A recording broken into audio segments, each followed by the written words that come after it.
Hola y bienvenidos nuevamente a esta edición de los talleres de cálculo.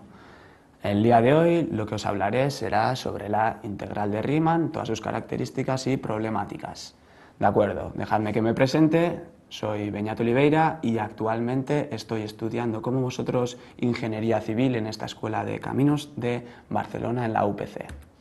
De acuerdo, estos talleres de cálculo, como ya lo sabéis, están dentro de la asignatura de cálculo de grado de la Ingeniería Civil y están dirigidos para vosotros. No pretenden de ninguna manera sustituir lo que se está haciendo en clase, sino que son una pequeña ayuda, una pequeña motivación para poder seguir adecuadamente y progresar en los estudios y en la comprensión de esta asignatura. Bien, empecemos ya con el temario de la integración de Riemann y por la construcción. En primer lugar, os querría decir las restricciones que tiene que tener la función para poder utilizar toda la teoría de integración de Riemann, que no son más que dos. ¿De acuerdo? La función tiene que estar definida en un dominio cerrado que está representado por un A y B. Y como está aquí también perfectamente escrito, la función tiene que estar acotada para poder aplicar todo lo que se dice de la integral de Riemann. ¿De acuerdo? Viendo esto y con estas dos restricciones, vosotros lo que enseguida me diréis es que ¿para qué me has puesto una función f de x igual a 1 partido por x si no cumple ninguna de estas restricciones? Es decir, no podrá ser integrable de Riemann. Pues bien, esto no es más que para introduciros un nuevo concepto que será la integral impropia. ¿De acuerdo? Que no es más que nos comemos estas restricciones y decimos que la función puede estar no acotada y no definida en un dominio cerrado. Es decir, si dividimos 1 partido entre x desde 1 hasta más infinito, esa función no estará en a y b, no será un dominio cerrado, y si la definimos de 0 a 1, esa función no está acotada porque ya sabemos que 1 partido entre x tiende a infinito. De acuerdo, como pequeña anécdota, deciros que esa misma función, revolucionada sobre un eje en la que está definido, en este caso sobre el eje x, genera una superficie de revolución no acotada y el volumen sí que es un volumen finito. Esta problemática está definida y se conoce como la trompeta de Gabriel.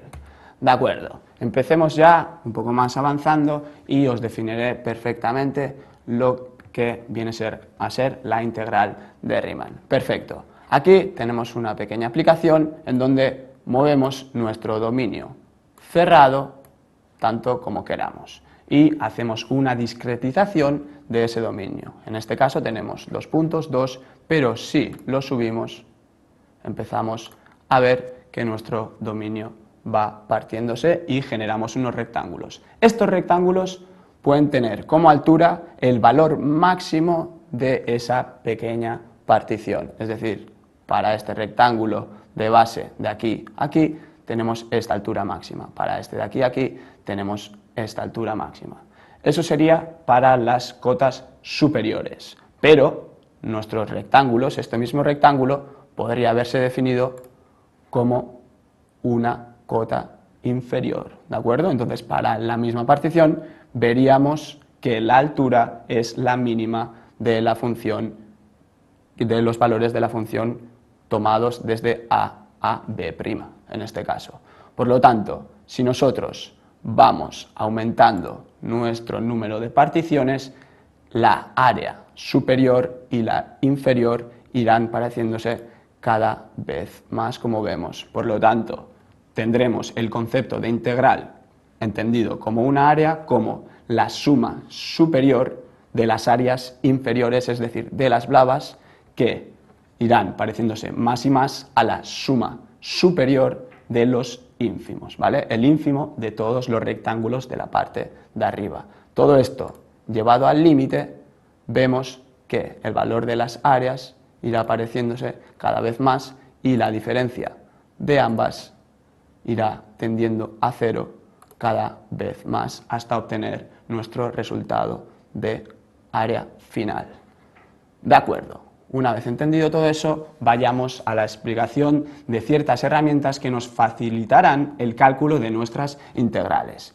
Con una serie de restricciones que vemos en pantalla, lo primero que os tengo que decir acerca de la integración es presentaros el teorema fundamental de cálculo. ¿Qué hace este teorema fundamental del cálculo? Lo único que nos hace es comparar y relacionar dos de los puntos fuertes del cálculo, que no son ni más que menos que la integración con la derivada. Es decir, cómo relacionar la integral y la derivada matemáticamente.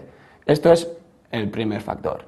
Y una segunda herramienta que nos permitirá el cálculo de nuestras integrales será la regla de Barrow, ya que esta integral definida la podremos calcular como la primitiva de los valores, la diferencia de los dos valores. Esto ya lo sabemos de bachiller, pero no viene nada mal repasarlo. ¿De acuerdo? Expandimos el concepto de la integral de Riemann en una dimensión a una integración y una interpretación geométrica en más de una dimensión, que es decir, en dos. Antes lo único que hemos calculado eran áreas y la expansión de la integral de Riemann a más de una dimensión, más particularmente a dos dimensiones, será un cálculo de un volumen. Esto es bastante útil, puede ser útil para calcular volúmenes de edificios, para calcular sistemas de aire acondicionado, para calcular volumen de hormigón a emplear en un edificio, para calcular dragados, para calcular infinitas cosas. Por lo tanto, aunque por ahora y a día de hoy no os parezca que sea interesante su estudio, os doy por seguro y os digo que sí, que esto será útil a lo largo de vuestra carrera profesional. Lo mismo que hemos hecho para la integral de Riemann en una dimensión, os digo que para una integral múltiple tenemos ciertas herramientas que nos facilitarán su cálculo, el cálculo de estas integrales. En primer lugar, el teorema de Fubini. Todos sabemos que cuando vemos una integral múltiple, lo primero que nos pasa es que nos asustamos. Pero bien, viene Fubini y nos dice que la integral múltiple y su cálculo la podremos hacer como integrales de una dimensión por separado. ¿De acuerdo? Entonces esto nos tranquiliza y las podremos hacer como hemos venido haciéndolo hasta ahora. Solucionar la misma integral múltiple como el resultado de varias integrales simples.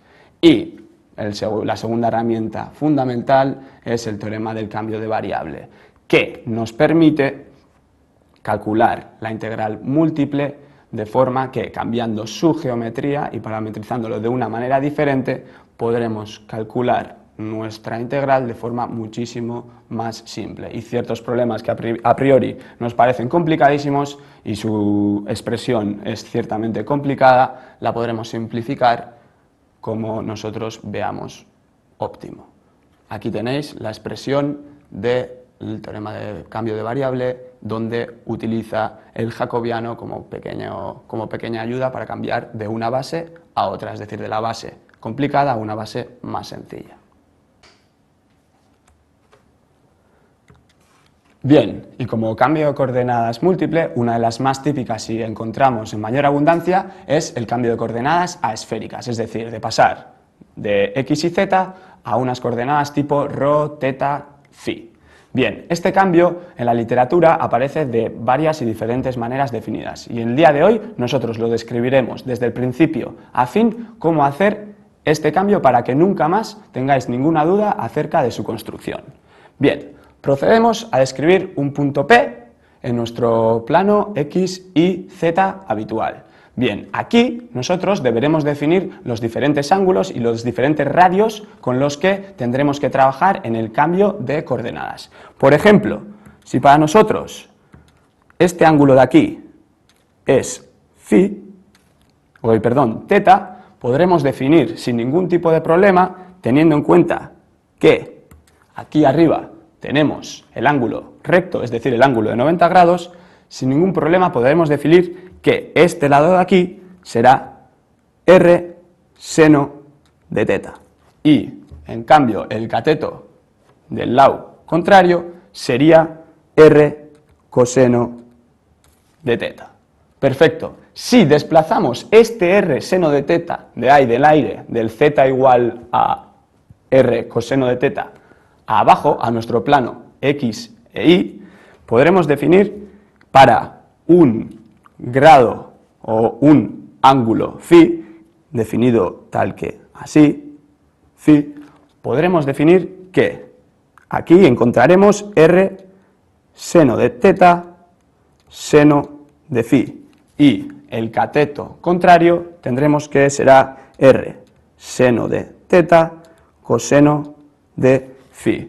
Recordad que para eso lo que hemos hecho es trasladar R seno de teta desde arriba hasta abajo, es decir, tendríamos un R seno de teta aquí abajo. Bien, con estas variables y para esta definición de ángulos, el cambio ya lo tendríamos hecho.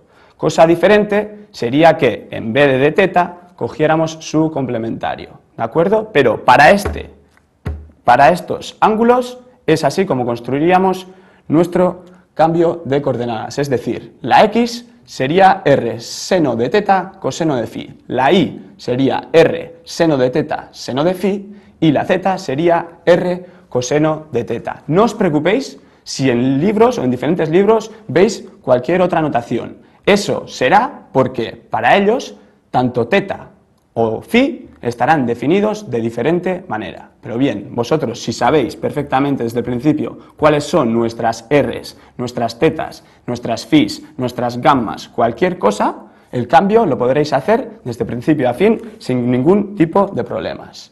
Bien, otro cambio típico es el cambio a cilíndricas, ¿vale? Y este se verá explicado, os lo explicaré mediante un ejemplo, mediante un cálculo de volumen. Este cálculo de volumen será más o menos sencillo según el cambio que utilicemos, ¿de acuerdo? Pero el volumen estará definido por estas tres figuras de aquí. En primer lugar, tenemos una paraboloide, ¿de acuerdo? En segundo lugar, tenemos un cilindro y por último, z igual a 0, que es un plano. Estas tres ecuaciones nos delimitarán un volumen del cual tendremos que calcular ese mismo volumen, ¿de acuerdo? Procedamos a ello. ¿Cómo empezamos? En primer lugar, estaba definido en X, Y, Z, en unas coordenadas cartesianas. Bien, planteemos un cambio de coordenadas. ¿Qué hemos dicho que teníamos? Teníamos un cilindro. Pues bien, como os he adelantado antes, vayamos a por el cambio de coordenadas a cilíndricas. Es decir, de alguna manera tendremos que pasar X, Y y Z a nuestras nuevas coordenadas ρ, teta, Z. ¿De acuerdo? ¿Cuál es este cambio? Este cambio, el de cilíndricas, que definimos como X igual a ρ coseno de teta, Y igual a ρ seno de teta y Z igual a Z. Bien, para este cambio de coordenadas cogemos la ecuación del cilindro y vemos qué resultado obtenemos. Bien, para el cilindro teníamos, si os recordáis, x cuadrado menos y cuadrado más y cuadrado, perdón, menos 2y igual a 0.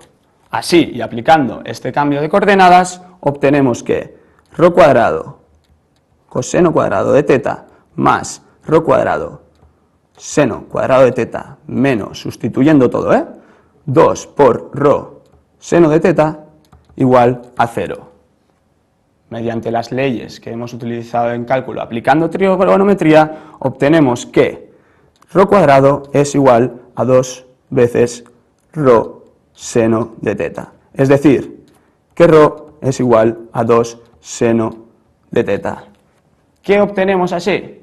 Que la ρ, es decir, nuestro radio ρ, irá en cada momento desde 0 hasta 2 seno de teta, que es lo que vemos esquematizado en nuestra figura de la derecha. Perfecto, entonces ρ hemos dicho que estará entre 0 y 2 seno de teta. Pero, ¿la teta de dónde a dónde irá? Pues bien, para nuestro dibujo, teta la definiremos como este ángulo de aquí, ¿de acuerdo? Teta será este ángulo de aquí, y procederemos a barrer toda nuestra superficie, todo nuestro volumen, si tenemos en cuenta la z, desde derecha hasta la izquierda. Bien, ese barrido aprovechando la simetría, lo haremos desde ρ 0 hasta pi medios, ¿vale? Hasta 90 grados. Así aprovecharemos la simetría y multiplicaremos por 2 el volumen y obtendremos finalmente nuestra solución. ¿De acuerdo? Sabemos la ρ de dónde a dónde va, sabemos la θ de dónde a dónde va. ¿Qué nos hace falta saber? La z.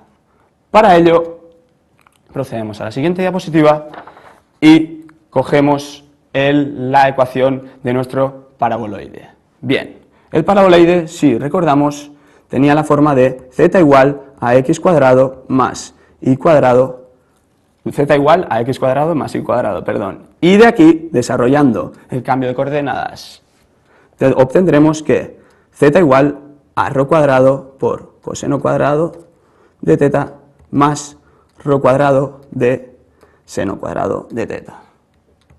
Utilizando las leyes de la trigonometría, obtendremos finalmente que z igual a ρ cuadrado. Esta es la ecuación que salía desde el cálculo de la paraboloide, pero recordamos que el volumen estaba delimitado inferiormente por un z igual a 0. Por lo tanto, obtendremos que z varía desde 0 hasta ρ cuadrado.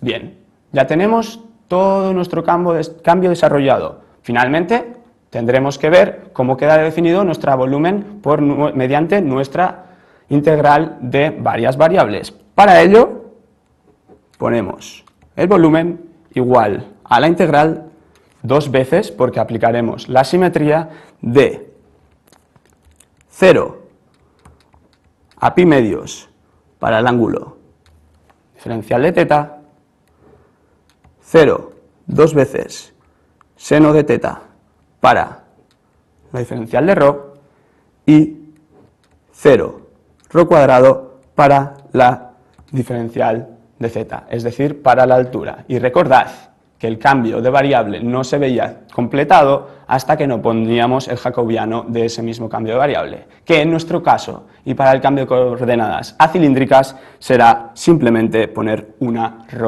aquí. Perfecto. Ahora procederemos al cálculo de este volumen. ¿De acuerdo? ¿Cuál era nuestro volumen? Este de aquí. Y empecemos simplemente a utilizar las leyes definidas y las que hemos estudiado en clase. Por tanto, ponemos que nuestro volumen es igual a 2 veces y desarrollamos la expresión de 0 a pi medios, de 0 a 2 seno de θ de ρ a la 3 diferencial de ρ diferencial de θ. Así. Esto lo seguimos desarrollando y tenemos que será 8 veces de 0 a pi medios para un seno a la cuarta de θ diferencial de θ. ¿De acuerdo? Vamos haciendo poco a poco y así obtenemos finalmente los resultados. Esto es lo que acabo de escribir. De acuerdo, seguimos con nuestro desarrollo, seguimos con la integral. Ahora simplemente entran en juego las matemáticas. Hemos cambiado de cartesianas a cilíndricas para calcular finalmente nuestro volumen. El objetivo sigue siendo el mismo, pero entender que la concepción del cambio de variable es simplemente para que las integrales nos resulten mucho más sencillas de resolver. Por lo tanto, seguimos operando. Esta igualdad nos queda que el volumen es igual a 8 veces de 1/4 de esta expresión de aquí. ¿De acuerdo? Esto es simple y duramente cálculo de integral. ¿De acuerdo? Y vamos igualando y vamos desarrollando hasta que finalmente obtenemos esta expresión, que por último será un volumen de pi más pi medios igual a 3 pi medios. ¿De acuerdo? Y así obtenemos finalmente nuestro volumen de manera muchísimo más sencilla que utilizando el cambio de coordenadas cartesianas. Es decir, si no hacemos ningún cambio, este volumen lo conseguiríamos igualmente, pero sería muchísimo más laborioso todo el cálculo de nuestras integrales. Bien, ahora hemos visto la utilidad del cambio de coordenadas cilíndricas. Hemos aprendido cómo se utilizaban o cómo se construía el cambio de coordenadas esféricas. Por lo tanto, os animo a repetir este procedimiento y así nunca más tendréis ninguna duda acerca de estos dos tipos de cambios. Muchas gracias por vuestra atención.